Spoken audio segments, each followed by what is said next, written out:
Selamat pagi para teman-teman. Di saat ini kami akan menjelaskan sedikit mengenai apa itu vitamin K, struktur vitamin K, fungsi vitamin K, metabolisme vitamin K dalam tubuh, kebutuhan harian vitamin K, efek kekurangan dan kelebihan vitamin K, serta penyakit yang ditimbulkan. Sebelumnya saya akan memperkenalkan anggota kelompok kami. Yang pertama Mulia Tomo dengan NIM 2019-78006. Yang kedua Bulan Purnama Jelita dengan NIM 2019-78012.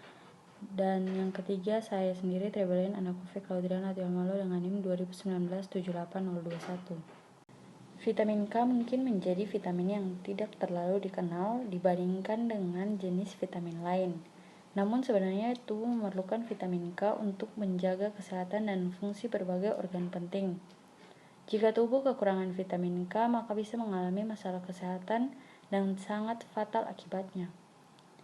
Yang pertama, apa itu vitamin K? Vitamin K merupakan salah satu jenis vitamin yang memiliki sifat larut dalam lemak. Vitamin K merupakan senyawa yang terdiri dari struktur kimia yaitu 2-metil 1,4-naftoquinone. Vitamin ini akan larut dalam lemak sehingga tubuh bisa menyimpan vitamin tersebut dalam organ hati dan juga jaringan lemak. Selanjutnya yaitu struktur kimia vitamin K. Vitamin K sendiri terbagi atas vitamin K1, vitamin K2, dan vitamin K3. Dilihat dari struktur kimianya, vitamin K1 dinamakan dengan phylloquinone, vitamin K2 yaitu menaquinone, dan vitamin K3 yaitu menadione. Vitamin K1 adalah jenis vitamin K yang paling banyak ditemukan secara alami pada berbagai tanaman termasuk sayuran berwarna hijau.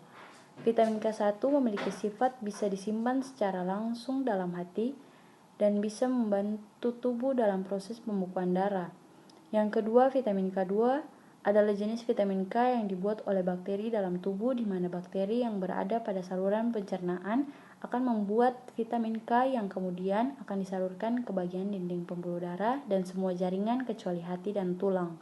Dan yang ketiga, vitamin K3 adalah jenis vitamin K sintetis yang sengaja dibuat oleh manusia di mana termasuk vitamin K3 ini termasuk vitamin K yang menjadi obat dalam dunia farmasi, termasuk dalam bentuk tablet, pil atau obat cair yang disuntikan dalam tubuh.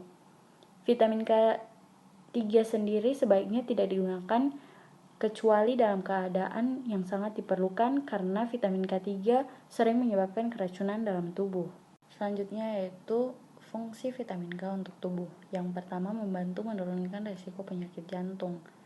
Jenis vitamin K2 bisa bekerja untuk tubuh dengan mencegah terjadinya pengerasan pembuluh darah yang bisa menyebabkan aneurisma. Yang kedua yaitu menurunkan risiko berbagai kanker.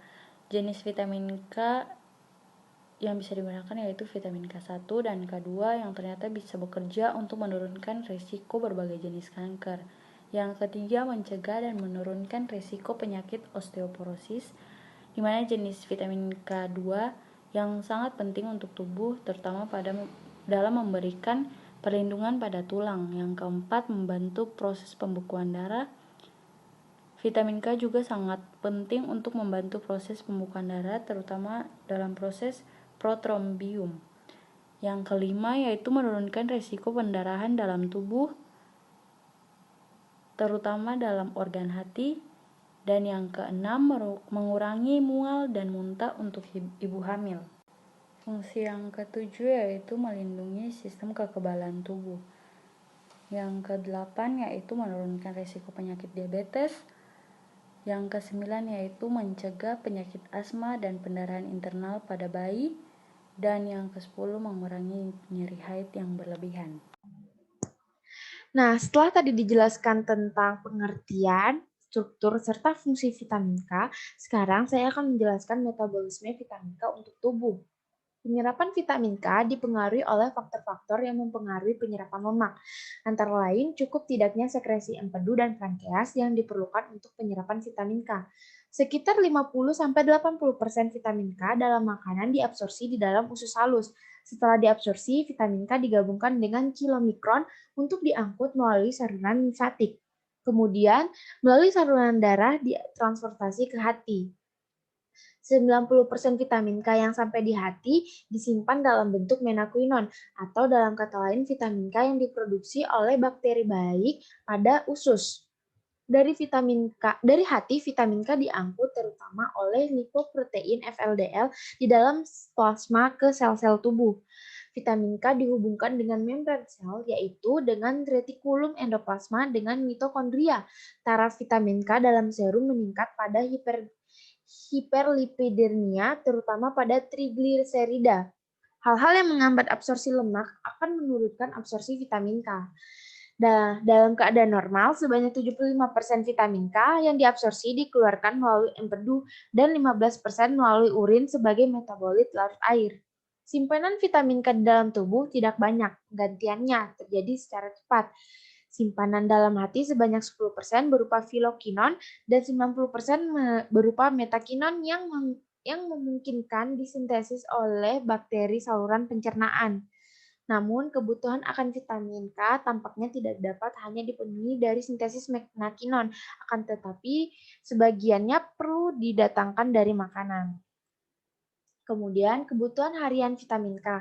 Kebutuhan harian vitamin K itu berdasarkan usianya itu berbeda-beda. Nah, pada bayi usia 0 sampai 6 bulan itu 2 mcg per hari. 7 sampai 12 bulan 2,5 mcg per hari, 1 sampai 3 tahun 30 mcg per hari, 4 sampai 8 tahun 55 mcg per hari, 9 sampai 13 tahun itu 60 mcg per hari, 14 sampai 18 tahun 75 mcg per hari, pria usia 9 tahun ke atas 120 mcg per hari, wanita usia 19 tahun ke atas 90 mcg per hari, wanita hamil dan menyusui usia di bawah 19 tahun 75 mcg per hari, serta yang terakhir wanita hamil dan menyusui usia 19 sampai 50 tahun itu 90 mcg per hari.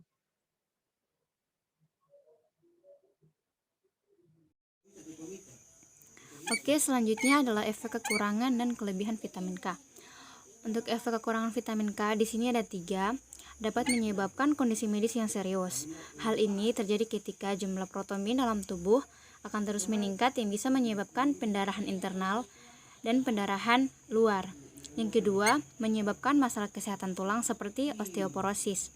Penyakit ini akan menyebabkan tulang menjadi rapuh karena tubuh tidak dapat asupan kalsium yang tepat. Efek yang ketiga, menyebabkan masalah pembekuan darah.